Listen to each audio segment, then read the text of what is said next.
First ডেতে 2024-এর highest collection, highest opening ছিল হচ্ছে দরদের। সো এই বিষয়টা কিন্তু 2024-এর হাইয়েস্ট ওপেনিং মাল্টিপ্লেক্সে ছিল দরদের, সিঙ্গেল স্ক্রিনে তো ছিল ইনশাআল্লাহ। তো এটা দেখে কিন্তু মনে হয়েছে যে না, দেশের মানুষ, আমার দেশের মানুষ আমার দেশের সিনেমাকে সত্যি অনেক ভালোবাসে, আমার দেশের মানুষ আমাকে অনেক ভালোবাসে। ভালো লেগেছে?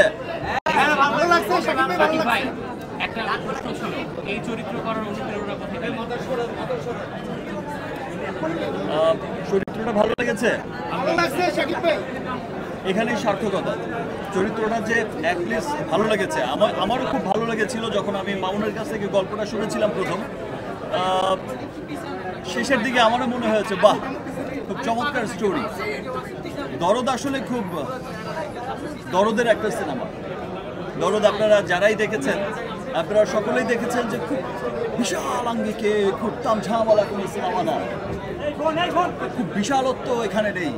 কিন্তু ছবি দেখতে দেখতে দেখতে ছবির শেষ সময় যখন চলে আসে, মনের অজান্তেই কিন্তু চোখের কোণে পানি জমে যায়।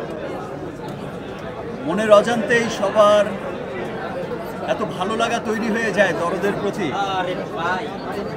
তো গল্পের ডে 1 থেকে আজকের দিন পর্যন্ত আমরা দরদকে দরদ দিয়েই ভালোবেসেছি, এবং দেশের মানুষও এই প্রতিকূল অবস্থার মধ্যে, আমি খুব অবাক হয়ে গেছিলাম।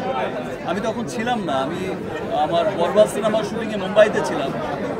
আমি যখন শুনলাম, আমার এতটা এক্সপেকটেশন ছিল না। যে আপনারা জানেন যে বিভিন্ন কারণেই হয়তো মামুন তেমন একটা পাবলিসিটি করতে পারেনি, প্রচারণায় তেমন খুব একটা আহামরি কোনো কিছু করতে পারেনি, ঠিক সময় মতো চেষ্টা করা সত্ত্বেও অনেক কিছু দিতে পারেনি। কিন্তু সবাই খুব চেষ্টা করেছে, মামুন খুব চেষ্টা করেছে, আমার প্রোডাকশন টিম খুব চেষ্টা করেছে। এত চমৎকার একটা সিনেমা কেন প্রেজেন্ট করবে না চমৎকার? আমরা সকলেই খুব শঙ্কিত ছিলাম যে দেশের এই সিচুয়েশনে আসলে সিনেমা দেখার মুডে মানুষ কতটা আছে, বিনোদনের জন্য মানুষ কতটা উদ্গ্রীব হয়ে আছে, বা সিনেমা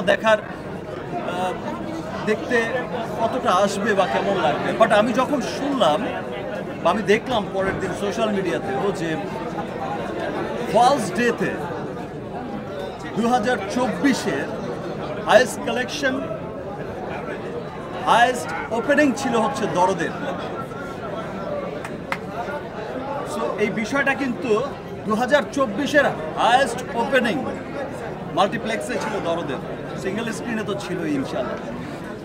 তো এটা দেখে কিন্তু মনে হয়েছে যে না, দেশের মানুষ, আমার দেশের মানুষ আমার দেশের সিনেমাকে সত্যি অনেক ভালোবাসে, আমার দেশের মানুষ আমাকে অনেক ভালোবাসে, আমার দেশের সিনেমাকে ভালোবাসে। বাংলাদেশের মানুষ যেখানেই ছড়িয়ে আছে, আমি আমেরিকার চিত্র দেখেছি, আজ মিডল ইস্টে রিলিজ হয়েছে, পৃথিবীর অনেকগুলো দেশে রিলিজ হয়েছে, সেখানকার নিউজ জেনেছি।